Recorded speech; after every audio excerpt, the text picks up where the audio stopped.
സ്ഥാനാർത്ഥിക്കൊപ്പം നിങ്ങൾക്കായി സമർപ്പിക്കുന്നത് doctor Rani Menon Maxivision eye hospital Thrissur. കാത്തുകൊള്ളാം കണ്ണിലെ കൃഷ്ണമണി പോലെ. Pattambi investments and loans private limited. നിക്ഷേപങ്ങൾക്ക് കരുതലായി കൂടെയുണ്ട് Pattambi investments. TPR gold and diamonds, MG road Thrissur, Triprayar. Happy മാരേജിന് ഹാപ്പിയായി സ്വർണ്ണമണിയാം. Elista gold and diamonds wholesale designer jewellery, Pallikulam road Thrissur. സ്നേഹം പോലെ പരിശുദ്ധം. നിങ്ങളുടെ വാഹന സ്വപ്നങ്ങൾ യാഥാർത്ഥ്യമാക്കും Johns Honda, Thrissur, Alappuzha. Kalpaka wedding, Kunnamkulam. കുന്നംകുളത്തിന്റെ ഏറ്റവും വലിയ വസ്ത്രവിസ്മയം, ഏറ്റവും കുറഞ്ഞ വിലകളിൽ. KSFE, ഈ നാടിന്റെ ധൈര്യം. KSFE ഗോൾഡ് ലോൺ, കുറഞ്ഞ പലിശ, കൂടുതൽ തുക, കൂടുതൽ വേഗത്തിൽ. തെരഞ്ഞെടുപ്പ് പ്രചാരണം വടക്കാഞ്ചേരിയിലും വളരെ ചൂടുപിടിച്ച് മുന്നോട്ട് പോകുമ്പോൾ NDAയുടെ സ്ഥാനാർത്ഥി BJPയുടെ പ്രതിനിധി അഡ്വക്കേറ്റ് ഉല്ലാസ് ബാബുവാണ് നമ്മോടൊപ്പം ചേരുന്നത്. ഏതുവരെയായി പ്രചരണം ഗംഭീരമായിട്ട് പോകുന്നു ചേട്ടാ. ഒരൊറ്റ കാര്യമുള്ളൂ, വടക്കാഞ്ചേരിയെ സംബന്ധിച്ചിടത്തോളം ഞങ്ങൾ എന്നും മുന്നോട്ട് വെക്കുന്നത് മൊത്തം കേരളത്തിൽ, വടക്കാഞ്ചേരി മാത്രമല്ല 140 നിയോജക മണ്ഡലങ്ങളിലും പോസിറ്റീവ് പൊളിറ്റിക്സാണ്. വികസിത കേരളം എന്ന് പറയപ്പെടുന്ന വലിയ കാഴ്ചപ്പാടോട് കൂടിയിട്ടാണ് ഞങ്ങളുടെ 140 സ്ഥാനാർത്ഥികളും ഇറങ്ങിയിട്ടുള്ളത്. ഡെവലപ്മെൻറ്റ് മാത്രമാണ് ഞങ്ങൾ ഫോക്കസ് ചെയ്യുന്നത്. കാലം എത്രയായി, ഇപ്പോഴും വരുന്നത് എന്താണ്, ഇന്ന കാര്യങ്ങൾ ചെയ്തു തീർക്കാൻ ഒരു തവണ കൂടി അനുവദിക്കണം. എങ്ങനെയാണ് ഇത്ര കാലമായിട്ടും ഇപ്പോഴും നമ്മുടെ ഓരോ ചെറിയ ചെറിയ മേഖലകൾ നോക്കിക്കഴിഞ്ഞാൽ ഇപ്പോഴും 25 വർഷത്തിന് പുറകിൽ നിൽക്കുന്നു എന്ന് പറഞ്ഞാൽ അവിടെയാണ് നമ്മൾ ജനങ്ങളോട് പറയുന്നത്, ആ പൊളിറ്റിക്സ് അല്ല നമുക്ക് വേണ്ടത്. 100% ഡെവലപ്മെൻറ്റിലേക്ക് കുതിക്കുന്ന രാഷ്ട്രീയമാണ് വേണ്ടത്. 50 കൊല്ലത്തിനപ്പുറത്തേക്ക് ദീർഘവീക്ഷണത്തോടു കൂടി ഡെവലപ്മെൻറ്റ് കാണണം. 50 വർഷത്തിനപ്പുറത്തേക്ക് നമ്മുടെ മേഖല എന്തായിരിക്കുമെന്ന് കാഴ്ചപ്പാടോടുകൂടി കാണാൻ കഴിയാത്തൊരു ജനപ്രതിനിധിയാണെങ്കിൽ അവരൊരിക്കലും തിരഞ്ഞെടുക്കുന്നതിന് അർത്ഥമില്ല. അതുകൊണ്ട് ഞങ്ങൾ പറയുന്നു, 50 കൊല്ലത്തിനപ്പുറത്തേക്കുള്ള മിഷനുമായിട്ടാണ് ഞങ്ങൾ വരുന്നത്. ജനങ്ങൾ ഞങ്ങളത് അംഗീകരിക്കുമെന്നാണ് വിശ്വസിക്കുന്നത്. എന്താണ് BJP മുന്നോട്ട് വയ്ക്കുന്നത്? BJP മുന്നോട്ട് യൂത്തിൻ്റെ കാര്യത്തിൽ തന്നെ എടുക്കുക. യുവജനങ്ങളെ സംബന്ധിച്ചിടത്തോളം ഇന്ന് എവിടെയാണ് നമ്മുടെ യുവതയുള്ളത്? യുവാക്കളെവിടെ, യുവതികളെവിടെ? പഠിച്ച് മിടുക്കരായിട്ടുള്ള ആളുകൾ മുഴുവൻ പറക്കല്ലേ. അവർ അന്യരാജ്യത്താണ് അവരുടെ സേഫ് സോണെന്ന് വിചാരിക്കുകയല്ലേ. എന്നാൽ നമ്മുടെ നാട് അവർക്ക് സേഫ് അല്ലാതിരിക്കുന്നത്. അപ്പോൾ അവരുടെ തലച്ചോറിനെ ഉപയോഗിച്ച് നമ്മുടെ നാട്ടിൽ കൃത്യമായിട്ട് സ്വയം പര്യാപ്തത നേടുന്ന രീതിയിലേക്ക് സമ്പദ്ഘടനയെ വളർത്തിക്കൊണ്ടുവരാൻ കാഴ്ചപ്പാടില്ലാത്ത, ദീർഘവീക്ഷണമില്ലാത്ത ഭരണാധികാരി ഉള്ളതുകൊണ്ടല്ലേ. അതിനെതിരാണ് ഞങ്ങളുടെ പോരാട്ടം. കർഷകൻ്റെ പ്രശ്നങ്ങൾ ഇന്ന് ഡിസംബറിൽ കൊയ്ത്ത് കഴിഞ്ഞിട്ട് ഈ മാസം ഇപ്പം നമ്മളിന്ന് സംസാരിക്കണം 2-ാം തീയതി വരെ പൈസ കിട്ടിയിട്ടില്ല. ആ പ്രശ്നം തന്നെയല്ലേ, അത് അഡ്രസ്സ് ചെയ്യണ്ടേ. മെഡിക്കൽ കോളേജ്, മെഡിക്കൽ ടൂറിസത്തിൻ്റെ ഏറ്റവും ഗംഭീരമാക്കാൻ പറ്റുന്നൊരു മേഖലയാണ്. എവിടെയാണ് അതിൻ്റെ പരിഗണിക്കപ്പെട്ടിട്ടുള്ളത്? രോഗിക്ക് അനുവാദമായ ഡോക്ടറുണ്ടോ? രോഗിക്ക് അനുസരിച്ച് അവിടെ നഴ്സുമാരുണ്ടോ? അവിടെ മരുന്നുകൾ ഫാർമസിയിൽ കൃത്യമായുണ്ടോ? എക്സ്റേകളായിക്കോട്ടെ, കാത്ത് ലാബ് ആയിക്കോട്ടെ, CT സ്കാൻ ആയിക്കോട്ടെ, MRI ആയിക്കോട്ടെ, ഏത് മേഖലയിലാണ് അവിടെ 100% പരിപൂർണമായിട്ടൊരു മെഡിക്കൽ സംവിധാനം അവിടെ ഉള്ളത്? മെഡിക്കൽ കോളേജ് നല്ലതാണ്, പൊട്ടയാണെന്ന് ഞാൻ പറയുന്നില്ല. പക്ഷേ വികസനം എന്ന് പറയപ്പെടുന്നത് അവിടെ ഉണ്ടായിരുന്നു, അല്ലെങ്കിൽ വരും എന്നും പറയുന്നതല്ല, കൃത്യമായി നമ്മുടെ കൺമുന്നിൽ കാണണമെന്നേ. ഈ BJPയോടുള്ള വോട്ടർമാരുടെ പ്രതികരണം എങ്ങനെയാണ് സ്ഥാനാർത്ഥി? അല്ല, ജനങ്ങളെ സംബന്ധിച്ചിടത്തോളം പ്രബുദ്ധ മലയാളികൾ എന്ന് നമ്മൾ വിളിക്കുന്നതിൻ്റെ പ്രബുദ്ധതയെ കൃത്യമായി മനസ്സിലാക്കിയാൽ നമുക്ക് തിരിച്ചറിയാൻ കഴിയും. അവർ എല്ലാ ആളുകളോടും എല്ലാ സ്ഥാനാർത്ഥികളോടും മാന്യമായിട്ട് തന്നെയാണ് പെരുമാറുക. ആർക്ക് വോട്ട് ചെയ്യണമെന്നുള്ളത് അവർ തീരുമാനിച്ചു വെച്ചിട്ടുണ്ടാവും. അത് 9-ാം തീയതി അവർ തീരുമാനിക്കും. 4-ാം തീയതി കേരളം പറയും. അത് ഉല്ലാസ് ബാബു ആയിരിക്കണമെന്നാണ് എൻ്റെ ആഗ്രഹം. അങ്ങനെയല്ലേ ജനാധിപത്യത്തിൽ ആഗ്രഹിക്കേണ്ടത്. അതിലേക്കാണ് ചോദ്യം എത്തുന്നത്. ഈ പ്രചരണമായി പോകുമ്പോഴും ഓരോ ഘട്ടത്തിലും വോട്ട് വിഹിതം വർദ്ധിക്കുമ്പോഴും പക്ഷേ വിജയത്തിലേക്ക് എത്താവുന്ന രീതിയിൽ, അല്ലെങ്കിൽ A ക്ലാസ് മണ്ഡലം എന്ന് പറയുന്ന ഇടങ്ങളിൽ പോലും അതിലേക്ക് എത്തുന്നില്ല. എവിടെയാണ്? 2 കാര്യമാണുള്ളത്. കേരളത്തിനകത്ത് ഇടതുപക്ഷ രാഷ്ട്രീയ സംവിധാനവും വലതുപക്ഷ രാഷ്ട്രീയ സംവിധാനവും വൺ ടീമായിട്ടാണ് അവർ മുന്നോട്ട് പോയിക്കൊണ്ടിരിക്കുന്നത്. അവരൊരുമിച്ചാണ് മുന്നോട്ട് പോയിക്കൊണ്ടിരിക്കുന്നത്. അവരുടെ രാഷ്ട്രീയം എന്ന് പറയപ്പെടുന്നത് പരസ്പര പൂരകമായി നിന്നുകൊണ്ട് എല്ലാറ്റിനോടും സമരസപ്പെട്ടുകൊണ്ട് ഇടതുപക്ഷവും വലതുപക്ഷവും ഒരുമിച്ച് നോക്കുമ്പോൾ ഞങ്ങൾ അവർക്കെതിരെ ശക്തമായി ഫൈറ്റ് ചെയ്യുന്നു. പിന്നെ എന്താണ്, അപ്പുറത്ത് നോക്കൂ, SDPIനെ കൂട്ടുപിടിക്കുന്നു, ജമാഅത്തെ കൂട്ടുപിടിക്കുന്നു, ജാതി മത വർഗ സംഘടനകളെ പരിപൂർണമായിട്ട് കൂട്ടുപിടിച്ച് അവരെ തലയിൽ വെച്ച് കാവടിയാടിയിട്ട് അവനാണ് തെറ്റ്, ഇവനാണ് തെറ്റ് എന്ന് ഇടതും വലതും അങ്ങോട്ടും ഇങ്ങോട്ടും പറയുന്നതിൽ രാഷ്ട്രീയമില്ലെന്ന്. അതിനകത്ത് വർഗീയത മാത്രമാണുള്ളത്. അപ്പോൾ പ്രത്യയശാസ്ത്രങ്ങളൊന്നും അവർക്ക് വിഷയമല്ല, ഡെവലപ്മെൻറ്റ് അവർക്ക് വിഷയമല്ല. എങ്ങനെയെങ്കിലും അധികാരത്തിൽ തുടരാൻ വേണ്ടി ഏത് വർഗീയവാദികളുടെ വോട്ട് വേണമെങ്കിലും ഞങ്ങൾ സ്വീകരിച്ചോളൂ എന്ന് പറയപ്പെടുന്ന ഓപ്പൺ സ്റ്റേറ്റ്മെൻറ്റിലേക്ക് ഇടതുപക്ഷം മതപതിച്ചില്ലേ. അതേ ഓപ്പൺ സ്റ്റേറ്റ്മെൻറ്റിലേക്ക് വലതുപക്ഷം അധിവദിച്ചു പോയില്ലേ. അവിടെയാണ് ഞങ്ങൾ പറയുന്നത്, ഞങ്ങൾ കുട്ടികളോട് പറയുന്നത്, വളർന്ന തലമുറയോട് പറയുന്നത്, നാടിനോട് പറയുന്നത് വികസനമാണ് വേണ്ടത്, വർഗീയവാദമല്ല, ജമാഅത്തെ ഇസ്ലാമി മുന്നോട്ട് വയ്ക്കുന്ന മതരാഷ്ട്രവാദവുമല്ല, SDP മുന്നോട്ട് വയ്ക്കുന്ന വെറുപ്പിൻ്റെയും വർഗീയതയുടെയും രാഷ്ട്രീയവുമല്ല, PDP മുന്നോട്ട് വയ്ക്കുന്ന വർഗീയ രാഷ്ട്രീയമല്ല, അതേപോലെ തന്നെ മുസ്ലിം ലീഗ് മുന്നോട്ട് വയ്ക്കുന്ന വർഗീയ രാഷ്ട്രീയ ശൈലിയല്ല. നമുക്ക് ആവശ്യം കൃത്യമായിട്ട് ഡെവലപ്മെൻറ്റാണ്. ഇന്ത്യ മഹാരാജ്യത്ത് 12 വർഷമായിട്ട് മോദി സർക്കാർ നടത്തുന്ന പ്രവർത്തനമുണ്ട്. ശാസ്ത്ര സാങ്കേതിക രംഗത്ത്, വിദേശ രംഗത്ത്, അതേപോലെ തന്നെ വിദ്യാഭ്യാസ രംഗത്ത്, അതേപോലെ തന്നെ റെയിൽ ഗതാഗത രംഗത്ത്, കാർഷിക രംഗത്ത്, വ്യാവസായിക രംഗത്ത്, സമസ്ത മേഖലകളും അടിസ്ഥാന വർഗ പ്രശ്നങ്ങൾ പരിഹരിച്ചുകൊണ്ട് മുന്നോട്ട് പോകുന്നൊരു ശൈലിയുണ്ട്. ആ ശൈലി പൂർണ്ണമായിട്ട് ജനങ്ങൾക്ക് കേരളത്തിൽ കിട്ടണം. എതിർ സ്ഥാനാർത്ഥികൾ എങ്ങനെ കാണുന്നു? എതിർ സ്ഥാനാർത്ഥികളൊക്കെ നല്ല ആളുകൾ തന്നെയാണ്. അവർക്ക് നല്ലതാണ്, എനിക്ക് നല്ലതാണ്. പൊതുസമൂഹത്തിന് 3 പേരും സ്ഥാനാർത്ഥികളാണ്. വ്യക്തിപരമായിട്ട് ആരെക്കുറിച്ച് പറയാൻ ഞാൻ യോഗ്യനല്ല. ഒറ്റ കാര്യമേ പറയുള്ളൂ, വടക്കാഞ്ചേരിക്ക് ഉല്ലാസ് ബാബു യോഗ്യനാണെന്ന് പറയാനായിട്ട് എനിക്ക് സാധിക്കും. ചാനൽ ചർച്ചകളിൽ തീപ്പൊരിയായി ഉരുളയ്ക്കുപ്പേരി കൊടുത്ത് തിളങ്ങുന്ന വ്യക്തിയാണ് NDAക്ക് വേണ്ടി BJPക്ക് വേണ്ടി ഉല്ലാസ് ബാബു. വോട്ടർമാരെ സമീപിക്കുമ്പോൾ തിരിച്ചറിയുന്നുണ്ട്. അല്ല, സ്വാഭാവികമായിട്ട് നമ്മളെന്നും രാത്രികൾ കാണുന്നതല്ലേ TV-കളിൽ. അപ്പോൾ അവർക്കൊരു മുഖപരിചയം ഉണ്ടാകുമെന്നുള്ള യാഥാർത്ഥ്യം തന്നെയാണ്. പക്ഷെ അത് വോട്ട് ചെയ്യുന്നതും ചെയ്യാതിരിക്കുന്നതുമായിട്ട് അതൊരു ബന്ധമൊന്നുമില്ല. BJPയുടെ കാഴ്ചപ്പാടുകൾ ഞങ്ങൾ കുറ്റപത്രമായിട്ടും ഞങ്ങൾ അഭ്യർത്ഥനയായിട്ടും ഞങ്ങൾ വികസന രേഖയുമായിട്ട് ജനങ്ങൾക്ക് എത്തിച്ചിട്ടുണ്ട്. ഞങ്ങൾ സംസാരിക്കുന്നുണ്ട്, ഞങ്ങൾ ഗൃഹസമ്പർക്കം നടത്തുന്നുണ്ട്. പോസിറ്റീവാണെന്ന് വിശ്വസിക്കാം. വടക്കാഞ്ചേരിയിലെ സ്ഥാനാർത്ഥികളിൽ സമീപ നാളുകളിൽ ചർച്ച ചെയ്യപ്പെട്ട കൗതുകരമായ ഒരു കാര്യം, ഒരു നേരത്തെ ഹിറ്റായ ജയേന്ദ്രൻ പാടി ഒരു ആൽബത്തിൽ ഉല്ലാസ് ബാബു അഭിനയിച്ചത് അതിപ്പോൾ സമീപ നാളുകളിൽ വൈറലായി മാറിക്കഴിഞ്ഞിരിക്കുകയാണ്. എങ്ങനെയാ ആളുകൾ ആൽബത്തിലെ നായകനായി കാണുന്നുണ്ടോ?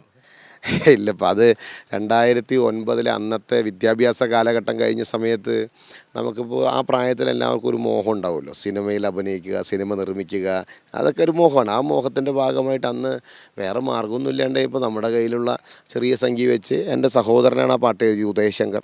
അതങ്ങനെ ജയേട്ടനെ സമീപിച്ചു, അങ്ങനെ നടന്നു എന്ന് മാത്രം. പിന്നീട് അതിനെക്കുറിച്ചൊന്നും ആലോചിച്ചിട്ടുമില്ല. ഞാനത് TCVക്കാണ് അതിൻ്റെ എല്ലാ ക്രെഡിറ്റ് കേട്ടോ. കാരണം അന്ന് മൊബൈലും ഇത്ര തരംഗമൊന്നുമില്ല. ഞാൻ എൻ്റെ വീട്ടിലെ ഫോൺ റിങ് ചെയ്യും, ജുക്ക് ബോക്സ് എന്ന് റിങ് ചെയ്തിട്ട് ആ പാട്ട് വേറൊരാൾ വരുമ്പോഴേക്ക് ഇത് എത്തിക്കണം. അപ്പോൾ അത് എത്തിച്ച് അത് സെലക്ട് ചെയ്ത് TV-യിൽ വന്ന് കാണുമ്പോൾ കിട്ടുന്നൊരു സന്തോഷമുണ്ട്. അത് TCVയിലാണ് ഞാൻ ഏറ്റവും കൂടുതൽ അനുഭവിച്ചിട്ടുള്ളത്. പിന്നീട് അത് കഴിഞ്ഞു, നമ്മൾ പിന്നെ അതൊക്കെ വിട്ടുപോയല്ലേ. അല്ലാതെ തന്നെ അത് ഹിറ്റായിട്ടുണ്ട്. വീണ്ടും പൊളിറ്റിക്സിലേക്ക് തന്നെ വരാം. വടക്കാഞ്ചേരിയെ സംബന്ധിച്ച് വേറെ വർഷങ്ങളായി അറിയുന്നൊരു വ്യക്തിയാണ് ഉല്ലാസ് ബാബു.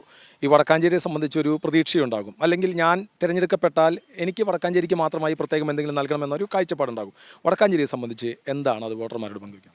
ആദ്യം നമ്മുടെ നാട്ടിൽ നിന്ന് പുറത്തേക്ക് പോയിട്ടുള്ള ബാംഗ്ലൂരും ഹൈദരാബാദും മദ്രാസിലും ജോലി ചെയ്യുന്ന, പുറം രാജ്യങ്ങളിൽ ജോലി ചെയ്യുന്ന ചെറുപ്പക്കാരെ അതിനേക്കാൾ കൂടുതൽ ശമ്പളത്തോടു കൂടി ഈ നാട്ടിൽ ജോലി ചെയ്യാനുള്ള സാഹചര്യം ഉണ്ടാക്കുക, തൊഴിലിടമുണ്ടാക്കുക. അവർക്ക് വേണ്ടുന്ന AICT ആയിക്കോട്ടെ, സെമി കണ്ടക്ടർ സിറ്റി ആയിക്കോട്ടെ, ടെക്നോ പാർക്കുകൾ പോലെയുള്ള സംവിധാനങ്ങളായിക്കോട്ടെ, അത് കൃത്യമായി ചെയ്താൽ നമ്മുടെ മക്കൾ ഇങ്ങോട്ട് തിരിച്ചു വരും. കാർഷിക മേഖലയിൽ അതേപോലെ കാര്യങ്ങൾ ചെയ്തു കഴിഞ്ഞാൽ ഭംഗിയായി കർഷകർ നിലനിൽക്കും. അതേപോലെ മെഡിക്കൽ കോളേജ്, ഞാൻ ചോദിക്കട്ടെ, എന്താണ് മുകേഷേട്ടൻ പേഴ്സണലി നമുക്ക് ചോദിക്കാം, മുകേഷേട്ടൻ മെഡിക്കൽ കോളേജിൽ ചെല്ലുന്ന സമയത്ത് എല്ലാ ഭാഗവും കറക്റ്റാണോ? എല്ലാം പെർഫെക്റ്റാണ്? എന്താ സാധിക്കാത്തത്? എന്തുകൊണ്ടാണ് കേരളത്തിൽ മാത്രം ഇങ്ങനെ ഒരു പ്രത്യേകത? അത് സാധിക്കാത്തതല്ല, അത് കാഴ്ചപ്പാടിൻ്റെ കുറവാണ്. കെട്ടും തോറും പൊളിയണം എന്നുള്ളതാണ് ഇവിടെ ആറ്റിറ്റ്യൂഡ്. പൊളിഞ്ഞാലേ പുതിയ കെട്ടിലുകൾ തുടങ്ങാൻ പറ്റുള്ളൂ. ആ രാഷ്ട്രീയത്തിനോട് നമുക്ക് വിരോധമുള്ളത്. ചേപ്പാറയില്ലേ, പത്താഴക്കുണ്ടില്ലേ, പൂമലയില്ലേ, വാഴാനി മേഖലയില്ലേ, മറ്റേ വെലങ്ങൻകുന്നില്ലേ, ഇത്രയൊക്കെ സ്ഥലമുണ്ടായിട്ട് കാടിന് കാട്, തോടിന് തോട്, ഡാമിന് ഡാം, മലയ്ക്ക് മല, പാറയ്ക്ക് പാറ, ദൈവികമായിട്ടുള്ള കാര്യങ്ങളാണെങ്കിൽ സ്പിരിച്വൽ ടൂറിസത്തിൻ്റെ ഭാഗമേ എല്ലാം. Medical college, Thrissur medical college വടക്കാഞ്ചേരിയിൽ നിൽക്കുന്നു. ഇത്രയും സമ്പൽ സമൃദ്ധിയായിട്ട് ഭൂപ്രകൃതി അങ്ങനെ അനുഗ്രഹിക്കപ്പെട്ട ഇത് മണ്ണാണുള്ളത്. എന്നിട്ട് അതിനെ ടൂറിസം സെക്ടറിൽ കൊണ്ടുവന്ന് എല്ലാ നാട്ടിലെയും കാശ് നമ്മുടെ നാട്ടിലേക്ക് കൊണ്ടുവരാൻ, ജനങ്ങൾക്ക് ഗുണം കിട്ടാൻ ഒരു വലിയൊരു പദ്ധതി ഉണ്ടാക്കാൻ ഇവർ തയ്യാറായില്ല എങ്കിൽ ഹാൻഡ് റെയിൽ വെച്ച് കൊടുക്കില്ല. ലാഗ ചെയ്ത പാറമേ പിടിച്ച് കയറാനൊരു ഹാൻഡ് റെയിൽ അങ്ങനെയല്ലല്ലോ വേണ്ടേ. ലോകത്തേക്ക് വിടണത് നമ്മുടെ മക്കളെ. പഠിച്ചു വരട്ടെ, പഠിച്ചു വന്നിട്ട് ഇവിടെ ഇംപ്ലിമെൻറ്റ് ചെയ്യട്ടെ നല്ല ഭംഗിയായിട്ട്. അതിന് സർക്കാർ ഇൻവെസ്റ്റ് ചെയ്യട്ടെ. സ്വാഭാവികമായിട്ട് 10 വർഷത്തിനുള്ള ഇൻവെസ്റ്റ്മെൻറ്റ് 100% തിരിച്ചു കിട്ടൂലേ. അതിൻ്റെ ചുറ്റുള്ള മൊത്തം നാട്ടുകാർ രക്ഷപ്പെട്ടു പോകില്ലേ. എന്താ അങ്ങനത്തെ ഒരു കാഴ്ചപ്പാടില്ലായ്മ അവർക്കുണ്ടാകുന്നത്? ആ കാഴ്ചപ്പാടിനെയാണ് ഞങ്ങൾ ചോദ്യം ചെയ്യുന്നത്. ആ ഡെവലപ്മെൻറ്റാണ് ഞങ്ങൾ കൊണ്ടുവരുമെന്ന് പറഞ്ഞത്. ബഹുമാനായിട്ട് സുരേഷ് ഗോപി മന്ത്രി, ടൂറിസം ഡിപ്പാർട്ട്മെൻറ്റ് വകുപ്പ് മന്ത്രി കൂടി ഞങ്ങൾക്ക് സപ്പോർട്ടായിട്ടുണ്ട്. ഉല്ലാസ് ബാബു വടക്കാഞ്ചേരി ജയിച്ചു വന്നാൽ ഒരു സംശയവും വേണ്ട, ബഹുമാനപ്പെട്ട കേന്ദ്രമന്ത്രി സുരേഷ് ഗോപിയുടെ കൈപ്പിടിച്ചുകൊണ്ട് ഈ വടക്കാഞ്ചേരി മണ്ണിൽ ടൂറിസം സെക്ടറിൽ ഞങ്ങൾ പൊന്നു വിളയിക്കും എന്നുള്ളത് 100% വർക്കാണ്. CPM പറയുന്ന പോലെ വാക്ക് പറഞ്ഞാൽ വാക്കായിട്ട് നിൽക്കില്ല, വാക്ക് പറഞ്ഞാൽ അത് പ്രവർത്തിച്ച് ഗുണകരമാക്കും. വിരലെണ്ണാവുന്ന ദിവസങ്ങൾ മാത്രമാണ് ബാക്കിയുള്ളത് വോട്ടർമാർ പോളിംഗ് ബൂത്തിലേക്ക് എത്താനായി. അതിനിടയിൽ തിരക്ക് പിടിച്ച ഓട്ടത്തിലാണ് ഏറ്റവും അവസാനമായി ഓരോ വോട്ടർമാരെയും നേരിൽ കാണാനുള്ള തിരക്കിനിടയിലും പ്രേക്ഷകരുമായി ആശയങ്ങൾ പങ്കുവച്ച ഉല്ലാസ് ബാബുവിന് എല്ലാവിധ ആശംസകളും. നല്ല ചൂടാണ് വടക്കാഞ്ചേരി മണ്ഡലത്തിൽ. തിരഞ്ഞെടുപ്പ് ചൂടുമുണ്ട്, സാധാരണ ചൂടുമുണ്ട്. ഈ ചൂടിനിടയിലും ഓട്ടത്തിലാണ്. കുറച്ച് ദിവസം മാത്രമേ ബാക്കിയുള്ളൂ. എന്താ ഈ കാര്യങ്ങൾ? ഇല്ല, മണ്ഡലത്തിലാകെ സഞ്ചരിക്കുകയാണ്. കഴിഞ്ഞ 5 കൊല്ലമായി സഞ്ചരിച്ചു കൊണ്ടിരിക്കുന്ന സ്ഥലങ്ങളിലൂടെ തന്നെ സ്ഥാനാർത്ഥി എന്ന രീതിയിൽ വീണ്ടും വോട്ടർമാരെ കാണാൻ വേണ്ടിയുള്ള സഞ്ചാരത്തിലാണ്. അവരെ കാണുന്നുണ്ട്, സൗഹാർദ്ദങ്ങൾ പുതുക്കുന്നുണ്ട്, പലരും അനുഗ്രഹിക്കുന്നുണ്ട്. എങ്ങനെയുണ്ട് പൾസ്? എങ്ങനെയുണ്ട്? അല്ല, അതിപ്പോൾ വടക്കാഞ്ചേരി നിയോജകമണ്ഡലത്തെ സംബന്ധിച്ചിടത്തോളം ഇടതുപക്ഷ ജനാധിപത്യ മുന്നണി വിജയിക്കും. പൂർണ്ണ ആത്മവിശ്വാസത്തിലാണ്. എങ്ങനെയാണ് വോട്ടർമാരുടെ പ്രതികരണം? അല്ല, വോട്ടർമാരെ സംബന്ധിച്ചിടത്തോളം ഞാൻ പറഞ്ഞില്ലേ, വിവിധ ഘട്ടങ്ങളിൽ മുഖാമുഖം കാണുന്നവരാണ് ഭൂരിപക്ഷവും. അപ്പോൾ അവരെല്ലാവരും നമ്മളെ അനുഗ്രഹിക്കുന്നുണ്ട്, വളരെ സന്തോഷത്തോടു കൂടിയാണ് സ്വീകരിക്കുന്നത്. വിജയിക്കും എന്ന പൊതുവായ ആശംസകൾ നേരുന്നുണ്ട്. 5 വർഷക്കാലത്തെ പ്രവർത്തനങ്ങൾ മുൻനിർത്തിയാണ് കാണുന്നത്. തീർച്ചയായിട്ടും 5 വർഷക്കാലത്ത് എന്ന് പറഞ്ഞാൽ ഞാൻ കഴിഞ്ഞൊരു 3-3.5 പതിറ്റാണ്ട് കാലമായിട്ട് പൊതുരംഗത്തുണ്ടല്ലോ. നേരത്തെ യുവജന രംഗത്തും വിദ്യാർത്ഥി രംഗത്തും രാഷ്ട്രീയ പാർട്ടി എന്ന രീതിയിലും ഒക്കെ വിവിധ നിലകളിൽ പ്രവർത്തിക്കുമ്പോൾ, പ്രത്യേകിച്ച് ഇപ്പോൾ വടക്കാഞ്ചേരിയിലാണെങ്കിൽ മിക്കവാറും എല്ലാവരുമായി തന്നെ എന്തെങ്കിലും ആവശ്യത്തിന് ഞാൻ അങ്ങോട്ടോ അല്ലെങ്കിൽ അവരിങ്ങോട്ടോ ബന്ധപ്പെട്ടവരാണ് മിക്കവാറും ഉള്ളത്. അപ്പോൾ സ്വാഭാവികമായും ആ നിലയിലുള്ള ഒരു ബന്ധം തീർച്ചയായിട്ടും മുന്നോട്ട് പോവും. അതുകൊണ്ട് തന്നെ എന്നെ അവർക്കും അറിയാം, അവരെ എനിക്കും അറിയാം. അത് ശരിയാണ്. TCBയുടെ എത്രയോ കാലങ്ങളായുള്ള സംവാദങ്ങളിലെല്ലാം തീപ്പൊരി പ്രഭാഷകനായിരുന്നു ശ്രീ സേവ്യർ ചിറ്റിലപ്പള്ളി. അതിനുശേഷം ഇപ്പോൾ നിയമസഭയിൽ ഈ കഴിഞ്ഞ 5 വർഷക്കാലം മണ്ഡലത്തിൽ നടപ്പാക്കിയ വികസന പ്രവർത്തനങ്ങൾ, ഒപ്പം തന്നെ സംസ്ഥാന ഭരണം, അതാണ് വോട്ടർമാർക്ക് മുമ്പിൽ വയ്ക്കുന്നത്. അല്ല, രാഷ്ട്രീയം ഉണ്ടല്ലോ. ഇടതുപക്ഷ ജനാധിപത്യ മുന്നണി ഇന്ന് കേരളത്തിലെ ഗവൺമെൻറ് എന്ന് പറയുന്നത് ഇന്ത്യയിലെ ജനങ്ങൾക്ക് വേണ്ടിയുള്ളൊരു സമരായുധമാണ്. അപ്പോൾ യൂണിയൻ ഗവൺമെൻറ്റിൻ്റെ ജനവിരുദ്ധ നയങ്ങൾക്കെതിരായി, ഭരണഘടനാ വിരുദ്ധ നിലപാടുകൾക്കൊക്കെ എതിരായി ശക്തമായ നിലപാട് സ്വീകരിക്കുന്നൊരു ഗവൺമെൻറ്റാണ് കേരളത്തിലെ ഇടതുപക്ഷ ജനാധിപത്യ മുന്നണി ഗവൺമെൻറ്. അത് യഥാർത്ഥത്തിൽ ജനങ്ങളുടെ സമരായുധം കൂടിയാണ് വേറൊരർത്ഥത്തിൽ. ഒപ്പം തന്നെ സമാനതകളില്ലാത്ത വികസന പ്രവർത്തനങ്ങളാണ് കഴിഞ്ഞ 10 കൊല്ലമായി കേരളത്തിൽ നടപ്പാക്കിക്കൊണ്ടിരിക്കുന്നത്. വലിയ സാമ്പത്തിക ഉപരോധത്തെ അതിജീവിച്ചുകൊണ്ടാണ് ഈ പ്രവർത്തനങ്ങൾ നടത്തുന്നത്. അപ്പോൾ അതിലേക്ക് വടക്കാഞ്ചേരി മണ്ഡലം വരുന്നത് 2021 ശേഷമാണ്. അപ്പോൾ ഈ 10 കൊല്ലത്തെ ആ വികസന മുന്നേറ്റത്തിൽ 2021 ശേഷം 1279 കോടി രൂപയുടെ തന്നെ വ്യത്യസ്തങ്ങളായ വികസന പദ്ധതികൾ വടക്കാഞ്ചേരി മണ്ഡലത്തിലേക്ക് എത്തിയിട്ടുണ്ട്. വളരെ പ്രധാനപ്പെട്ട ഒരു വികസന പ്രശ്നമായിരുന്നു നമ്മുടെ മുണ്ടൂർ പുറ്റേക്കര റോഡ് കുപ്പിക്കഴുത്ത്. അന്ന് കുപ്രസിദ്ധമായ ഒരു പേരാണ്. എങ്കിലും അത് പരിഹരിക്കാൻ ഇപ്പോൾ 25 കോടി രൂപയ്ക്ക് ഭൂമിയും കെട്ടിടമൊക്കെ തന്നെ ഏറ്റെടുത്ത് അത് പൊളിച്ചുകൊണ്ടിരിക്കുകയാണ്. ഇനിയിപ്പോൾ 4 വരിപ്പാത അവിടെ ഉണ്ടാക്കണം. അമല ഓവർ ബ്രിഡ്ജിൻ്റെ 7.5 കോടി രൂപ കിഫ്ബിയിൽ നിന്ന് അനുവദിച്ച് അതിൻ്റെ GAD തയ്യാറാക്കി അതിൻ്റെ അനുമതിക്ക് വേണ്ടി കിഫ്ബിയിലിരിക്കുകയാണ്. ആട്ടൂർ റെയിൽവേ മേൽപ്പാലത്തിൻ്റെ നിർമ്മാണം ആരംഭിച്ചു. അതുപോലെ തന്നെ മാരാത്തുകുന്ന് റെയിൽവേ മേൽപ്പാലം, വടക്കാഞ്ചേരി ബൈപ്പാസിൻ്റെ കാട്ടിലെ ഗേറ്റ് എന്ന് പറയുന്ന അകമലയിലെ മേൽപ്പാലം, അങ്ങനെ 4 മേൽപ്പാലങ്ങൾ വ്യത്യസ്ത സ്റ്റേജുകളിൽ നിൽക്കുകയാണ് മണ്ഡലത്തിൽ. 33 kV സബ്സ്റ്റേഷൻ ഒന്ന് ചൂലിശ്ശേരിയിലും ഒന്ന് മെഡിക്കൽ കോളേജിലും 2 നിർമ്മാണം ആരംഭിച്ചു. അപ്പുറത്ത് മെഡിക്കൽ കോളേജിലെ 565 കോടി രൂപയുടെ വ്യത്യസ്ത നിർമ്മാണ പ്രവർത്തനങ്ങൾ പുരോഗമിക്കുകയാണ്. അപ്പോൾ ഞാൻ എടുത്തു പറയല്ല, ഇപ്പോൾ ചിറ്റിലപ്പള്ളി ഗ്രൗണ്ടാണ് തൊട്ടടുത്ത് കാണുന്നത്. അവിടെ മൾട്ടി പർപ്പസ് സ്പോർട്സ് ഹാൾ ആണിപ്പോൾ നിർമ്മിച്ചുകൊണ്ടിരിക്കുന്നത്. 1 കോടി രൂപയുടെ പ്രൊജക്റ്റാണ്. വടക്കാഞ്ചേരി മണ്ഡലത്തിലെ എല്ലാ ഗ്രൗണ്ടുകളിലും കളിക്കളം പദ്ധതിയുടെ ഭാഗമായിട്ട് 12 കോടി രൂപ എല്ലാ ഗ്രൗണ്ടുകളിലും, ഇപ്പോൾ Vadakkanchery boys high school ground, Punnamparambu ground, Kakkathoppu ground, Manalithara ground, Parambayi ground, ഇപ്പുറത്ത് Mullur ground, Kaiparambu ground, Minalur ground, ഇവിടെ എല്ലാം 1 കോടി രൂപയുടെ പ്രൊജക്റ്റുകൾ നടന്നുകൊണ്ടിരിക്കുകയാണ്. അതോടൊപ്പം തന്നെ കളിക്കളത്തിൽ സ്വാഭാവികമായ വെളിച്ചം ഒരു പദ്ധതിയാണ്. ഇപ്പോൾ നമുക്കറിയാം, ടർഫുകളൊക്കെ അന്വേഷിച്ച് പോവുകയാണ് കുട്ടികളെല്ലാവരും. കാരണം എന്താ വെച്ചാൽ വൈകുന്നേരവും പുലർച്ചെയാണ് ഇപ്പോൾ ഗ്രൗണ്ടുകളെല്ലാവരും ഉപയോഗിക്കുന്നത്. നടക്കാൻ ഉപയോഗിക്കുന്നു, ഓപ്പൺ ജിമ്മിന് വേണ്ടി ഉപയോഗിക്കുന്നു. അപ്പോൾ അങ്ങനെയുള്ള ഗ്രൗണ്ടുകളിൽ വഴിവിളക്കിൻ്റെ വെളിച്ചം എന്ന രീതിയിൽ നമ്മൾ സ്റ്റേഡിയം മാസ്റ്റർ ലൈറ്റ് സ്ഥാപിച്ചിരിക്കുകയാണ്. ഏകദേശം 6.5 ലക്ഷം രൂപ വരെയുള്ളതാണ്. അപ്പോൾ അത് സ്വാഭാവികമായും ഗ്രൗണ്ടിലാകെ വെളിച്ചം പിന്നെ എല്ലാ സമയത്തും ഉണ്ടാവും. അല്ലെങ്കിൽ പിന്നെ എന്താ വെച്ചാൽ ലൈറ്റിന് വേണ്ടി പ്രത്യേക പണം ചെലവഴിച്ചാൽ മാത്രമാണ് ഫ്ലഡ് ലൈറ്റ് സ്റ്റേഡിയങ്ങൾ പ്രവർത്തിക്കുള്ളൂ. ഇതല്ല, കുട്ടികൾക്ക് കളിക്കാം, കായിക വിനോദങ്ങളിൽ ഏർപ്പെടാം, മറ്റു കാര്യങ്ങളെല്ലാം ചെയ്യാം. അപ്പോൾ അങ്ങനെ വ്യത്യസ്തങ്ങളായ പ്രൊജക്റ്റുകൾ വടക്കാഞ്ചേരിയെ സംബന്ധിച്ചിടത്തോളം നടപ്പാക്കിയിട്ടുണ്ട്.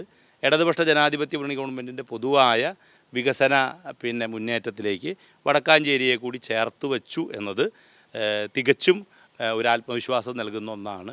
ഒപ്പം തന്നെ ഈ മണ്ഡലത്തിൽ നമുക്ക് 4094 കുടുംബങ്ങൾക്ക് പട്ടയം കൊടുക്കാൻ കഴിഞ്ഞു എന്നുള്ളതാണ്. അത് ഇപ്പോൾ നമുക്കറിയാം, ഇപ്പോൾ വരടിയത്ത് അംബേദ്കർ എന്ന് പറയുന്ന ഒരു നഗറുണ്ട്. അപ്പോൾ അവിടെ നേരത്തെ നമ്മുടെ തൃശ്ശൂർ ശക്തൻ സ്റ്റാൻഡ് ഉണ്ടാക്കിയപ്പോൾ അവിടെ നിന്ന് താമസിക്കാൻ വന്ന ആളുകൾക്ക് നേരത്തെ പട്ടയം കൊടുത്തു. അവർ പോയി വേറെ കൂട്ടിൽ താമസിക്കുന്നു. അങ്ങനെ 10-45 കൊല്ലമായി ഉള്ള ഒരു പട്ടയ പ്രശ്നമാണ് യഥാർത്ഥത്തിൽ ഗവൺമെൻറ്റിൻ്റെ നിലവിലുള്ള നിയമങ്ങളിൽ തന്നെ മാറ്റം വരുത്തി പ്രത്യേക ഓർഡർ ഇട്ടാണ് നമുക്ക് ആ പട്ടയം കൊടുക്കാൻ കഴിയും. സംസ്ഥാന വ്യാപകമായുള്ള വികസന പ്രവർത്തനങ്ങളും ഒപ്പം തന്നെ മണ്ഡലത്തിലെ വികസന പ്രവർത്തനങ്ങൾ മുൻനിർത്തി വോട്ടർമാരെ കാണുമ്പോൾ ഭരണവിരുദ്ധ വികാരമുണ്ട് എന്ന പ്രചരണവുമായി UDF, ഒപ്പം തന്നെ അവർക്കിടയിൽ മന്ത്രിതല ചർച്ചയുമായി തന്നെ മുന്നോട്ട് പോകുന്നു. അവരെങ്ങനെയാണ് കാണുന്നത്? അല്ല, അതിപ്പോൾ കഴിഞ്ഞ തവണയും മന്ത്രിമാരെ കുറിച്ചൊക്കെ ചർച്ച ചെയ്തിരുന്നല്ലോ. പേഴ്സണൽ സ്റ്റാഫിൻ്റെ ജോലി കൊടുക്കുന്നവരെ സംബന്ധിച്ച് വരെ നമ്മൾ കേട്ടിട്ടുണ്ട്. ഇവിടെ ഭരണവിരുദ്ധ വികാരം എന്നൊന്നില്ല, അത് യഥാർത്ഥത്തിൽ സൃഷ്ടിച്ചെടുക്കുന്ന ഒന്നാണ്. ഇപ്പോൾ തന്നെ ഞാൻ ചെന്നപ്പോൾ എത്രയോ അമ്മമാരാണ് ഞങ്ങൾ സ്ത്രീ സുരക്ഷാ സംവിധാനത്തിൻ്റെ ഭാഗമായിട്ടുള്ള സുരക്ഷിതത്വത്തിൻ്റെ വേണ്ടിയുള്ള 1000 രൂപ വെച്ച് ലഭിച്ച കാര്യങ്ങൾ, മറ്റേ ചെറുപ്പക്കാർ കുട്ടികൾ പ്രത്യേകിച്ച് വിദ്യാർത്ഥികൾ അവർ പഠിക്കുന്ന കോഴ്സുമായി ബന്ധപ്പെട്ടുകൊണ്ട് ജോലിയിലേക്ക് പ്രവേശിക്കാൻ ഒതുക്കുന്ന ഏത് കോഴ്സിൽ പങ്കെടുത്താലും അവർക്ക് സ്കോളർഷിപ്പ് 1000 രൂപയുണ്ട്. അതൊക്കെ അവർ സംസാരിക്കുന്നുണ്ട്. അപ്പോൾ ഗവൺമെൻറ്റിനെ സംബന്ധിച്ചിടത്തോളം അങ്ങനെ ഒരു വിരുദ്ധ വികാരമുണ്ട് എന്ന തോന്നൽ എനിക്ക് ഈ സഞ്ചാരത്തിൻ്റെ ഇടയിൽ അങ്ങനെ തോന്നി. വടക്കാഞ്ചേരി മണ്ഡലത്തിന് വിവിധ ഭാഗങ്ങളിൽ പോയപ്പോൾ 3 സ്ഥാനാർത്ഥികളും ബോർഡുകളൊക്കെ വെച്ചിട്ടുണ്ട്.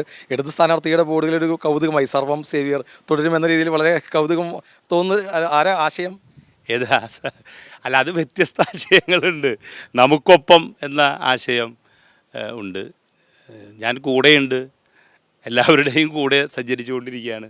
അപ്പോൾ സ്വാഭാവികമായിട്ടും കഴിഞ്ഞ 5 കൊല്ലക്കാലം മണ്ഡലത്തിൽ തന്നെ പ്രവർത്തിക്കുകയും മണ്ഡലവുമായി ബന്ധപ്പെട്ട കാര്യങ്ങളിൽ സജീവമായി ഇടപെടുകയും ഈ പറഞ്ഞ വികസന പ്രശ്നങ്ങൾ മുന്നോട്ട് കൊണ്ടുവരാൻ വേണ്ടി ശ്രമിച്ചതുമായി ബന്ധപ്പെട്ടുള്ള ഒരു ആത്മവിശ്വാസം നമുക്കുണ്ട്. വടക്കാഞ്ചേരി ഒരു ചെറിയ പ്രദേശമല്ല. ഇപ്പോൾ ഇവിടുന്ന് ഇപ്പോൾ ആടാട്ട് മേഖലയെ തൊട്ട് ആ തലവരെ എടുക്കുന്നുണ്ട്. നല്ല ചൂടും. എങ്ങനെ പ്രചരണം? അല്ല, അപ്പം അത് നേരത്തെ പറഞ്ഞുല്ലോ, ഈ 2 സ്ഥലത്തേക്ക് അങ്ങോട്ടും ഇങ്ങോട്ടുള്ള യാത്ര കഴിഞ്ഞ 5 കൊല്ലമായിട്ട് തുടർച്ചയായി തുടരുകയാണ്. കഴിഞ്ഞ 5 കൊല്ലമല്ല, അതിന് മുമ്പ് ഞാൻ ഇവിടെ CPIMൻ്റെ ഏരിയ സെക്രട്ടറി ആയിരുന്നു, പുഴയ്ക്കൽ ഏരിയ സെക്രട്ടറി ആയിരുന്നു, വടക്കാഞ്ചേരി ഏരിയ സെക്രട്ടറി ആയിരുന്നു, അവിടെ ലോക്കൽ കമ്മിറ്റി സെക്രട്ടറി ആയിരുന്നു, DYFI ജില്ലാ ഭാരവാഹികൾ എന്ന നിലയ്ക്കുള്ള സഞ്ചാരം. അപ്പോൾ സഞ്ചാരം എല്ലാ തവണയും അങ്ങോട്ടും ഇങ്ങോട്ടും നടത്താറുണ്ട്. എതിർ സ്ഥാനാർത്ഥികളെ എങ്ങനെ കാണുന്നു വടക്കാഞ്ചേരി? അല്ല, അതൊക്കെ അതത് തലത്തിൽ, അങ്ങനെ നമ്മൾ പറയാൻ പാടില്ലല്ലോ. ഒരുപാട് വികസന പ്രവർത്തനങ്ങൾ നടപ്പാക്കി, അതിനെക്കുറിച്ചെല്ലാം കൃത്യമായ ധാരണയുണ്ട്. ഓരോ സ്ഥലത്തെയും കൃത്യമായി പേര് പോയിന്റ് ചെയ്ത് തന്നെ പറയുകയുണ്ടായി. എന്നിരുന്നാൽ പോലും 5 വർഷം കൊണ്ട് എനിക്ക് ചെയ്തത് മതിയായില്ല, ഒരു ആശയം കൂടി, അല്ലെങ്കിൽ ചില പ്രദേശങ്ങളിൽ ചില കാര്യങ്ങൾ കൂടി നടപ്പാക്കുന്ന ചില സ്വപ്നങ്ങൾ ഉണ്ടാവുമല്ലോ മനസ്സിൽ. അങ്ങനെ എന്തെങ്കിലും ഉള്ളിലുണ്ടോ വോട്ടർമാരുടെ? വടക്കാഞ്ചേരിയിലെ വളരെ പ്രധാനപ്പെട്ട ഒരു പദ്ധതി ടൂറിസം പദ്ധതിയാണ്. അപ്പം അത് നമുക്കറിയാം, വാഴാനി, പേരേപ്പാറ ഡാം, അതുപോലെ തന്നെ തൂമാനം വെള്ളച്ചാട്ടം, ഇപ്പുറത്ത് ചാത്തഞ്ചിറ, അപ്പുറത്ത് നമ്മുടെ പത്താടക്കുണ്ട് ഡാം, വട്ടായി വെള്ളച്ചാട്ടം, ചെപ്പാറ, പൂമല, മിനിയൂട്ടി, നമ്മുടെ വെലങ്ങൻ കുന്ന്, കോൾപ്പടവുകൾ, ഇങ്ങനെ നീണ്ടു കിടക്കുകയാണ്. അപ്പോൾ ഇവിടേക്കെല്ലാമായി ഇപ്പോൾ 20 കോടി രൂപയുടെ പ്രൊജക്റ്റ് ഇപ്പോൾ നമുക്ക് അനുവദിച്ച് കിട്ടിയിട്ടുണ്ട്. എല്ലാ പ്രൊജക്റ്റുകളും ആരംഭിച്ചു. വെലങ്ങൻ കുന്നിലെ വാച്ച് ടവറിൻ്റെയും സെമിനാർ ഹാളിൻ്റെയും ഒക്കെ നിർമ്മാണം ആരംഭിക്കാൻ ടെൻഡർ നടപടികൾ പൂർത്തിയായി. ഇപ്പോൾ ഈ കാണുന്ന പോലെ ഉള്ള അവസ്ഥയിൽ നിൽക്കുന്ന കുറേ പ്രൊജക്റ്റുകളുണ്ട്. യഥാർത്ഥത്തിൽ വടക്കാഞ്ചേരിയുടെ പൊതുവായ വികസന ആവശ്യങ്ങൾക്ക് എല്ലാറ്റിനും അഡ്രസ്സ് ചെയ്യാൻ ഈ കാലയളവിൽ കഴിഞ്ഞിട്ടുണ്ട് എന്നുള്ളതുകൊണ്ട് അത് പൂർത്തിയാക്കണം. ഇപ്പോൾ കലക്ട്രോണിൻ്റെ ഭൂമി 12 ഏക്കർ ഭൂമി നമ്മുടെ സ്റ്റേറ്റ് ഹൈവേയിൽ അത് ലിക്വിഡേറ്ററുടെ കയ്യിലായിരുന്നു. അത് വീണ്ടെടുത്തിട്ടുണ്ട്. അപ്പോൾ അവിടെ കോമൺ ഫെസിലിറ്റി സെൻറ്റർ ആരംഭിക്കണം.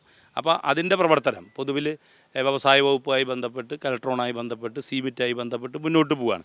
ഇങ്ങനെ ഇപ്പോൾ മെഡിക്കൽ കോളേജിൽ അമ്മയും കുഞ്ഞും ബ്ലോക്കും, അതുപോലെ തന്നെ സൂപ്പർ സ്പെഷ്യാലിറ്റി ബ്ലോക്ക് ഉൾപ്പെടെ 10 ലക്ഷം സ്ക്വയർ ഫീറ്റ് കെട്ടിട നിർമ്മാണം നടക്കുകയാണ്.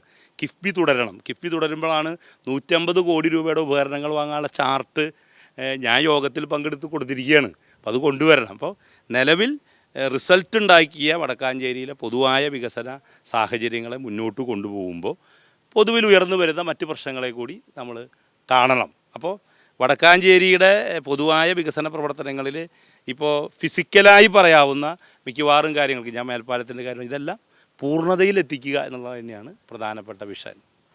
തിരഞ്ഞെടുപ്പാണ്, തിരക്ക് പിടിച്ച ഓട്ടമാണ്. അതിനിടയിലാണ് ഇടത് സ്ഥാനാർത്ഥി സേവ്യർ ചിറ്റിലപ്പള്ളി തൻ്റെ മണ്ഡലത്തെക്കുറിച്ചുള്ള കാഴ്ചയും കാഴ്ചപ്പാടും എല്ലാം പ്രേക്ഷകരുമായി പങ്കുവയ്ക്കുന്നത്. എല്ലാവിധ ആശംസകളും. Thank you. വടക്കാഞ്ചേരിയിലും തിരഞ്ഞെടുപ്പ് പ്രചരണം ചൂട് പിടിച്ച് മുന്നേറുന്നു. ഇനി ഏറെ നേരമില്ല. ജനങ്ങളെല്ലാം തീരുമാനിച്ച് കഴിഞ്ഞിട്ടുണ്ടാവും അല്ലേ വൈശാഖ്?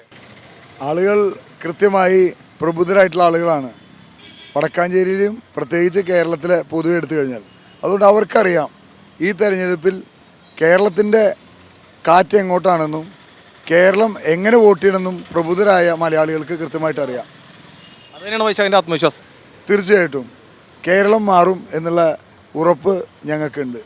കാരണം കേരളത്തിലെ കഴിഞ്ഞ 10 വർഷമായി എന്ത് മാറ്റം കേരളത്തിൽ കൊണ്ടുവന്നു എന്ന് ചോദിച്ചു കഴിഞ്ഞാൽ 4 റോഡ് ടാർ ചെയ്തതല്ലാതെ വേറെ എന്താണ് വിപ്ലവകരമായിട്ടുള്ളൊരു മാറ്റം കൊണ്ടുവരാൻ ഈ സർക്കാരിന് 10 വർഷം 2 ടേമിൽ കിട്ടിയിട്ട് എന്ത് ലഭിച്ചു എന്ന് ചോദിച്ചാൽ വട്ടപ്പൂജ എന്ന് പറയേണ്ടി വരും.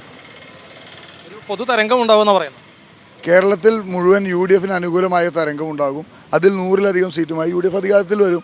അതിലൊരു സീറ്റ് വടക്കാഞ്ചേരി ഉണ്ടാവും.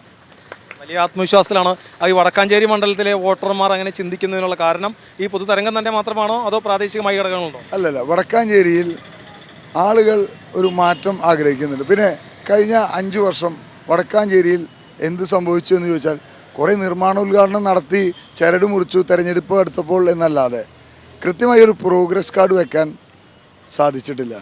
അപ്പോൾ ജനം ഇതൊക്കെ വിലയിരുത്തേണ്ടത്. ആ വിലയിരുത്തൽ UDF അനുകൂലമായി വരും, ഒരു സംശയവും വേണ്ട. വടക്കാഞ്ചേരിക്ക് ചെറുപ്പമെന്നാണ് പൊതു ക്യാപ്ഷൻ. തീർച്ചയായിട്ടും വടക്കാഞ്ചേരിക്ക് വേണ്ടി ഓടിച്ചാടി പണിയെടുക്കാൻ തയ്യാറായിട്ട് തന്നെയാണ് ഞാൻ മുന്നിട്ട് ഇറങ്ങുന്നത്. വടക്കാഞ്ചേരിയിൽ അതിൻ്റേതായിട്ടുള്ള മാറ്റങ്ങളുണ്ടാവും. അത് കാലാനുസൃതമായിട്ടുള്ള മാറ്റങ്ങൾ. സാധാരണ രീതിയിലുള്ള ഒരു പ്രവർത്തനങ്ങളുമായിട്ട് ഒരു MLA ലാഡ് വെച്ച് സ്കൂളുകൾക്ക് കുറച്ച് കാശ് കൊടുക്കുന്നു, അല്ലെങ്കിൽ കുറച്ച് ഹൈമാസ് ലൈറ്റ് വയ്ക്കുന്നു. അത് വിട്ട് വടക്കാഞ്ചേരി മാറും, അത് ഗ്യാരണ്ടിയാണ്. അല്പം വൈകിയാണ് സ്ഥാനാർത്ഥി പ്രഖ്യാപനം ഉണ്ടായത്. ഓടിയെത്തിയോ? 100% ആളുകളുടെ അടുത്തേക്ക് റീച്ച് ഔട്ട് ചെയ്യാൻ പഴയതുപോലെയല്ല, പുതിയ ആധുനിക കാലഘട്ടമാണ്. ഒരുപാട് സോഴ്സുകളുണ്ട്. സ്വാഭാവികമായിട്ടും നമ്മൾ ആ മീഡിയങ്ങളൊക്കെ ഇപ്പോൾ നിങ്ങളെ തന്നെ നമ്മൾ ആളുകളുടെ അടുത്തേക്ക് എത്തിപ്പെടാനുള്ള ഒരു മീഡിയമായിട്ടാണ് ഉദ്ദേശിക്കുന്നത്. അത് കൃത്യമായിട്ട് എത്തിയിട്ടുണ്ട്. പിന്നെ ഏകദേശം 2 ലക്ഷത്തിലധികം വോട്ടർമാരുണ്ട്. നമുക്ക് 100% ആളുകളുടെ അടുത്തേക്ക് എത്താൻ സാധിച്ചില്ലെങ്കിലും ഒരു പരിധി വരെ നമുക്ക് ഈ കഴിഞ്ഞ 10-17 ദിവസത്തിൽ ഓടിച്ചാടി നമുക്ക് എത്താൻ സാധിച്ചു. ഘട്ടം എത്തി പ്രചരണം ഇപ്പോൾ 3ാം ഘട്ടം പൂർത്തീകരിച്ചുകൊണ്ടിരിക്കുകയാണ്. വീടുകളിൽ ഗൃഹസന്ദർശനം 3ാം ഘട്ടം നടന്നുകൊണ്ടിരിക്കുന്നു. അത് ഏകദേശം ഇന്നത്തോടു കൂടി പൂർത്തീകരിക്കും. നാളെ തൊട്ട് 4ാം ഘട്ടം തുടങ്ങും. പല സ്ഥലങ്ങളിലും 4ാം ഘട്ടം സ്ലിപ്പ് കൊടുക്കുന്ന പ്രവൃത്തിയൊക്കെ തുടങ്ങിയിട്ടുണ്ട്. പക്ഷേ നമ്മൾ നാളെ തൊട്ടാണ് ഔദ്യോഗികമായിട്ട് ചെയ്യാൻ പറഞ്ഞിട്ടുള്ളത്. എതിർ സ്ഥാനാർത്ഥികൾ അങ്ങനെ? എതിർ സ്ഥാനാർത്ഥി LDFൻ്റെ സേവ്യർ ഏട്ടനും അതുപോലെ BJPയുടെ ഉല്ലാസേട്ടനുമാണ് മത്സരിക്കുന്നത്. രണ്ടുപേരും ജ്യേഷ്ഠ സഹോദരന്മാരായിട്ട് തന്നെയാണ് നമ്മൾ കാണുന്നത്. രാഷ്ട്രീയം വേറെ, സൗഹൃദം വേറെ. തീർച്ചയായിട്ടും അവരൊക്കെ ചേട്ടന്മാരാണ്. ഞാൻ അവരെ കൊച്ചനുജനാണ്. വടക്കാഞ്ചേരി മണ്ഡലത്തെക്കുറിച്ച് വൈശാഖിനൊരു കാഴ്ചപ്പാടുണ്ടാവും.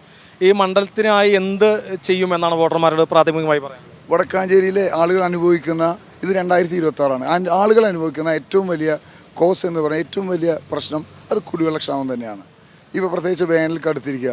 നിങ്ങൾക്ക് തന്നെ കുറച്ച് നേരം ഇവിടെ നിന്നാൽ ടാങ്കർ ലോറികളിൽ വെള്ളമടിക്കുന്നത് കാണാം.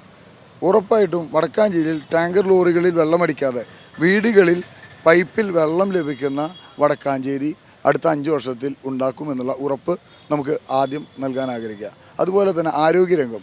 തൃശ്ശൂർ മെഡിക്കൽ കോളേജ് സ്ഥിതി ചെയ്യുന്നത് ഈ നിയോജകമണ്ഡലത്തിലാണ്. ഇപ്പോഴും ഈ കാലഘട്ടത്തിലും കിടക്കാൻ കട്ടിലില്ലാതെ പലപ്പോഴും പല ജില്ലകളിൽ നിന്ന് പോലും ആളുകൾ വരുമ്പോൾ നമ്മളെ ബന്ധപ്പെടാറുണ്ട്. ഒരു കട്ടിൽ കിട്ടാൻ വേണ്ടി, ഒരു കിടക്ക കിട്ടാൻ വേണ്ടി. അതിനൊരു മാറ്റമുണ്ടാവും. ആളുകൾക്ക് നല്ല രീതിയിലുള്ള ചികിത്സ നൽകാൻ തൃശ്ശൂർ മെഡിക്കൽ കോളേജ് എന്ന് പറയുന്നത് മെഡിക്കൽ കോളേജ് യൂണിവേഴ്സിറ്റി ഹോസ്പിറ്റലായി എയിംസ് മാതൃകയിൽ മാറ്റുക എന്നുള്ളതാണ് UDFൻ്റെ പ്രഖ്യാപിത ലക്ഷ്യം. അതിനായിട്ട് ഞങ്ങളെല്ലാവരും ഒറ്റക്കെട്ടായി തൃശ്ശൂർ ജില്ലയിലെ ജനപ്രതിനിധികൾ എല്ലാവരും ചേർന്ന് തൃശ്ശൂർ ജില്ലയിലുള്ള മെഡിക്കൽ കോളേജ് യൂണിവേഴ്സിറ്റി എയിംസ് മാതൃകയിലേക്ക് മാറ്റും. ഈ എതിർ സ്ഥാനാർത്ഥികൾ എന്ന് പറയുമ്പോൾ LDFനെ സംബന്ധിച്ച് അവർ പറയുന്നത് ഞങ്ങളുടെ ഒരു ചുവപ്പും കോട്ടയാണ്, മാത്രമല്ല വികസന പ്രവർത്തനങ്ങൾ നടത്തി എന്നാണ് പ്രചരണം. അതിനെങ്ങനെയാണ്? ഇത് ചുവപ്പ് കോട്ടയൊന്നുമില്ല. നിങ്ങൾക്ക് ജനപ്രതിനിധികൾ എടുത്തു കഴിഞ്ഞാൽ കഴിഞ്ഞ തദ്ദേശ സ്വയംഭരണ തെരഞ്ഞെടുപ്പിൽ ഏകദേശം 60% ജനപ്രതിനിധികൾ ജയിച്ചിട്ടുള്ള UDF-ആ. 7 പഞ്ചായത്തിൽ 4 പഞ്ചായത്ത് ഭരിക്കുന്നത് UDF ആണ്, 3 പഞ്ചായത്താണ് LDF ഭരിക്കുന്നത്. നഗരസഭ ഒരു ചെറിയ ലിപ്പോട് ഒരു 2 സീറ്റിനാണ് പോയത്. ഒരു 17 വോട്ടിനും ഒരു 9 വോട്ടിനും 26 വോട്ടിനും നഷ്ടപ്പെട്ട ഒരു നഗരസഭയാണ്. അതുകൊണ്ട് തന്നെ ഞങ്ങൾ നല്ല ആത്മവിശ്വാസത്തിലാണ്. മോശമല്ലാത്ത രീതിയിൽ വടക്കാഞ്ചേരിയിലെ ജനങ്ങൾ ഞങ്ങളെ സഹായിക്കും. വടക്കാഞ്ചേരിക്കറിയാം എങ്ങനെ വോട്ട് ചെയ്യണമെന്ന്. ഈ തെരഞ്ഞെടുപ്പിൽ വടക്കാഞ്ചേരിക്ക് എന്തൊക്കെ മാറ്റങ്ങൾ ഉണ്ടാവണം, പ്രത്യേകിച്ച് പുതിയ തലമുറ മൈഗ്രേറ്റ് ചെയ്തുകൊണ്ടിരിക്കുക. ആ മൈഗ്രേഷൻ കുറയ്ക്കുന്നതിന് വേണ്ട പ്രവൃത്തികളും എൻ്റെ ഭാഗത്തുനിന്നും ഉണ്ടാവും. അതിന് നമ്മൾ പ്രത്യേക പ്രോജക്റ്റുകൾ, നമ്മുടേതായിട്ടുള്ള വടക്കാഞ്ചേരിക്ക് നൽകുന്ന ഗ്യാരണ്ടികൾ, ആ ഗ്യാരണ്ടികൾ നമ്മൾ വരും ദിവസങ്ങളിൽ നമ്മൾ ഇപ്പോൾ ആദ്യത്തെ ഘട്ടം പ്രഖ്യാപിച്ചിട്ടുണ്ട്. അടുത്ത ഘട്ടം കൂടി നമ്മൾ ഇന്ന് വൈകിട്ടത്തോടു കൂടി പ്രഖ്യാപിക്കും. ഓരോ ഘട്ടത്തിലും NDA വോട്ട് വിഹിതം വർദ്ധിപ്പിച്ചു കൊണ്ടുവരുന്നുണ്ട്. അത് എവിടെ നിന്നാണ് പോകുന്നുണ്ടോ? വടക്കാഞ്ചേരിയിലോ? എല്ലാ മേഖലയിലും NDA ഓരോ ഘട്ടത്തിലായിട്ട്, വടക്കാഞ്ചേരി മാത്രമല്ല NDAയുടെ വളർച്ചയാണ് അവർ പറയുന്നതും പലയിടത്തും അവർ മണ്ഡലം പിടിക്കുമെന്ന് തന്നെ പറയുകയാണ്. എനിക്ക് അങ്ങനെ തോന്നിയിട്ടില്ല. വടക്കാഞ്ചേരിയിൽ കഴിഞ്ഞ തെരഞ്ഞെടുപ്പിൽ 23,000 വോട്ടുകളാണ് BJPക്ക് NDAക്ക് ലഭിച്ചിട്ടുള്ളത്. ഒരുപക്ഷേ അത് അതിലോ അല്ലെങ്കിൽ അതിൻ്റെ താഴേക്കോ വരും. അതിന് മുകളിലേക്ക് പോകാവുന്ന സാഹചര്യം ഇപ്പോഴെന്തായാലും ഇല്ല. എന്തായാലും വൈശാഖിന് വടക്കാഞ്ചേരി മണ്ഡലത്തെക്കുറിച്ചൊരു കാഴ്ചപ്പാടുണ്ടായി. വികസന പ്രവർത്തനങ്ങൾ, ആശുപത്രി ഉൾപ്പെടെയുള്ള പല വികസന പ്രവർത്തനം പറഞ്ഞു. ഈ ജംഗ്ഷൻ, വടക്കാഞ്ചേരി ജംഗ്ഷനിൽ നിൽക്കുന്നത് ബ്ലോക്ക് ഉണ്ടോ? വടക്കാഞ്ചേരിയിലെ ട്രാഫിക്, ജനം ഏറ്റവും അധികം അനുഭവിക്കുന്ന പ്രശ്നം വടക്കാഞ്ചേരിയിലെ ട്രാഫിക് തന്നെയാണ്. വടക്കാഞ്ചേരി ബൈപ്പാസ് എന്ന് പറഞ്ഞ് 5 വർഷവും നിർമ്മാണ ഉദ്ഘാടനം, അതും സോയിൽ ടെസ്റ്റിൻ്റെ ഉദ്ഘാടനം എന്ന് പറഞ്ഞ് 5 ഉദ്ഘാടനം നടത്തിയ ആളുകളാണ്. ഒരിക്കലും വടക്കാഞ്ചേരിയിൽ ബൈപ്പാസ് നടപ്പാക്കുന്നുണ്ടെങ്കിൽ അത് കാര്യക്ഷമമായി സമയബന്ധിതമായി നടപ്പിലാക്കുക.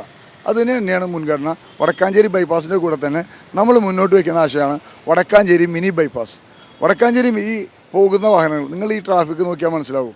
ഇത് കൂടുതൽ കുന്നംകുളം റോഡിൽ ഈ ജംഗ്ഷനിൽ പോയി തിരിയുമ്പോൾ ഉണ്ടാകുന്ന ബ്ലോക്കാണ് ഏറ്റവും അധികം. ഈ ട്രാഫിക് ഒഴിവാക്കാൻ ഒറ്റ മാർഗ്ഗമേ ഉള്ളൂ. വടക്കാഞ്ചേരി ബസ് സ്റ്റാൻഡിൻ്റെ സമീപത്ത് നിന്ന് ഒരു പുതിയ റോഡ്, അത് പോലീസ് ക്വാർട്ടേഴ്സിന് സമീപത്തോടു കൂടിയുള്ള ചെറിയ റോഡുണ്ട്, അത് വീതി കൂട്ടി വലിയ റോഡാക്കി പാലസ് റോഡിലൂടെ അത് വടക്കാഞ്ചേരി ഗ്രൗണ്ടിലേക്ക് പോയി ഒരു റെഗുലേറ്റർ കം ബ്രിഡ്ജ് പണിത് കഴിഞ്ഞാൽ വടക്കാഞ്ചേരി പ്രളയത്തിനും ഒരു പരിധിവരെ ശാശ്വത പരിഹാരമാവും. കൂടെ അതിന് മുകളിലെ പാലത്തിലൂടെ പോയി കഴിഞ്ഞാൽ കുന്നംകുളം റോഡിലേക്ക് കയറാം. വടക്കാഞ്ചേരി കൃഷിഭവനെല്ലാം സ്ഥിതി ചെയ്യുന്ന മേഖലയിലേക്ക് എത്താം. സ്വാഭാവികമായിട്ടും ഈ ടൗണിലൂടെ, ഈ ട്രാഫിക് ജാമിലൂടെ അല്ലാതെ ആളുകൾക്ക് ആ മിനി ബൈപ്പാസ് ഉപയോഗിച്ചുകൊണ്ട് പോകാം. അതിൻ്റെ കൂടെ തന്നെ വടക്കാഞ്ചേരി ടൗൺ ഈ ഒറ്റ വരിയിലുള്ള വികസനമല്ലാതെ ഇതൊരു വട്ടത്തിലുള്ള ഒരു വലിയ വികസനം വടക്കാഞ്ചേരിക്ക് സംഭവിക്കും ഈ പുതിയ മിനി ബൈപ്പാസ് വരുന്നതോടുകൂടി. ആ പ്രോജക്റ്റ് ഏറ്റവും ജനപ്രതിനിധി ആയാൽ ആദ്യം ചെയ്യുന്ന പ്രോജക്റ്റിന് ഏതാണെന്ന് ചോദിച്ചാൽ അത് വടക്കാഞ്ചേരിയിലെ കുരുക്കഴിക്കുന്ന ഈ മിനി ബൈപ്പാസ് പ്രോജക്റ്റ് ആയിരിക്കും എന്ന് തന്നെ പറയാൻ ആഗ്രഹിക്കുന്നത്. കാഴ്ചപ്പാടുകളുണ്ട്, പ്രതീക്ഷകളുണ്ട്. നേരത്തെ പറഞ്ഞതുപോലെ തന്നെ അല്പം വൈകിയായിരുന്നു സ്ഥാനാർത്ഥി പ്രഖ്യാപനം, പക്ഷേ ചുരുങ്ങിയ സമയം കൊണ്ട് തന്നെ ഓടിയെത്തിയിരിക്കുന്നു. പലവട്ടം പ്രചരണം, പല റൗണ്ട് പൂർത്തിയാക്കിയെന്ന് പറയുന്നു. ഈ ചൂടിനിടയിലും ഇനി അധികം മണിക്കൂറുകളില്ല വോട്ടർമാർ ബൂത്തിലേക്ക് എത്താൻ. എന്തോ പറയാം. വടക്കാഞ്ചേരി ഒരു അർബൻ കൾച്ചറുള്ള ഒരു സ്ഥലമാണ്. ഏറ്റവും അധികം ഹൈവേകൾ, ഇപ്പോൾ ഇത് പോകുന്നത് കൊടുങ്ങല്ലൂർ റോഡാണ്. നമ്മുടെ മറ്റേ ആടാട്ട് മേഖല പോകുന്നത് കുന്നംകുളം റോഡാണ്.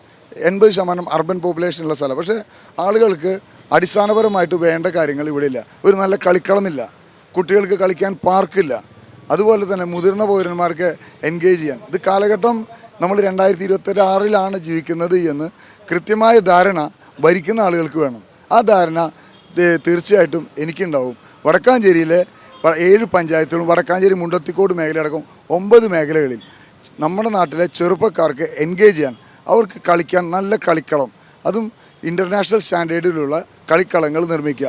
വെള്ളം പോകാനുള്ള ചാലുകൾ ഉൾപ്പെടെയുള്ളവയായിട്ട് ഭംഗിയായ രീതിയിൽ പുൽത്തകിടോട് കൂടിയിട്ടുള്ള കളിക്കളങ്ങൾ 9 സ്ഥലങ്ങളിൽ നിർമ്മിക്കുക എന്നുള്ള പ്രോജക്റ്റ് അത് നമ്മൾ 5 വർഷം കൊണ്ട് നടപ്പിലാക്കും. അതിൻ്റെ കൂടെ തന്നെ വടക്കാഞ്ചേരിയിലെ ഈ 9 മേഖലകളിൽ കൊച്ചുകുട്ടികൾക്ക് കളിക്കാൻ നല്ല പാർക്കുകളില്ല. എല്ലാ പഞ്ചായത്തിലും ജവഹർലാൽ നെഹ്റുവിൻ്റെ നാമധേയത്തിൽ നമ്മൾ പാർക്കുകൾ പണിയും. അതിൻ്റെ കൂടെ തന്നെ മുതിർന്ന പൗരന്മാർ, ഏറ്റവും അധികം അഡ്രസ്സ് ചെയ്യപ്പെടാതെ പോകുന്നത് നമ്മുടെ നാട്ടിലെ മുതിർന്ന പൗരന്മാരെയാണ്. ആ മുതിർന്ന പൗരന്മാർ 60 കഴിഞ്ഞ ആളുകൾക്ക് അവർ ഒറ്റപ്പെട്ട് വീടുകളിൽ ഒതുങ്ങിക്കൂടി ഇരിക്കുന്ന സ്ഥിതിയുണ്ട്. അതിൻ്റെ ഒരു മാറ്റമായി നമ്മൾ വെൽനസ് പാർക്കുകൾ വടക്കാഞ്ചേരിയിലെ ഈ പറഞ്ഞ 9 മേഖലയിലും തുടങ്ങാൻ ആഗ്രഹിക്കുന്നുണ്ട്. ആ വെൽനസ് പാർക്ക് എന്ന് പറയുന്നത് പകൽ വീടല്ല, പക്ഷേ അവിടെ കൃത്യമായി ഓപ്പൺ ജിമ്മോടുകൂടി, യോഗ ചെയ്യാൻ സൗകര്യങ്ങളോടുകൂടി, ആളുകൾക്ക് നടക്കാൻ സിന്തറ്റിക് ട്രാക്കോടുകൂടി, അവർക്ക് കഥ പറഞ്ഞ് പറഞ്ഞിരിക്കാനുള്ള സ്ഥലമടക്കം പത്രം വായിക്കാനും അതുപോലെ കൊച്ചു വായനശാല അടക്കം ആയിട്ടാണ് നമ്മൾ ഈ വെൽനസ് പാർക്ക് ഉദ്ദേശിക്കുന്നത്. ആ വെൽനസ് പാർക്ക് 7 പഞ്ചായത്തിലും വടക്കാഞ്ചേരി മുണ്ടത്തിക്കോട് വരുന്ന മേഖലയിലും ഈ 5 വർഷത്തിനുള്ളിൽ പൂർത്തീകരിക്കും. അത് നമ്മൾ വടക്കാഞ്ചേരിക്ക് നൽകുന്ന ഗ്യാരണ്ടിയാണ്. വടക്കാഞ്ചേരിയിലെ കുറവുകളും നൽകുന്ന വാഗ്ദാനങ്ങളും എണ്ണി പറഞ്ഞുകൊണ്ട് വടക്കാഞ്ചേരിയിലെ UDF സ്ഥാനാർത്ഥി വൈശാഖിൻ്റെ പ്രചരണം ചൂടുപിടിച്ച കാലാവസ്ഥയിലും ചൂടോട് തന്നെ മുന്നോട്ട് പോവുകയാണ്. എല്ലാവിധ ആശംസകളും.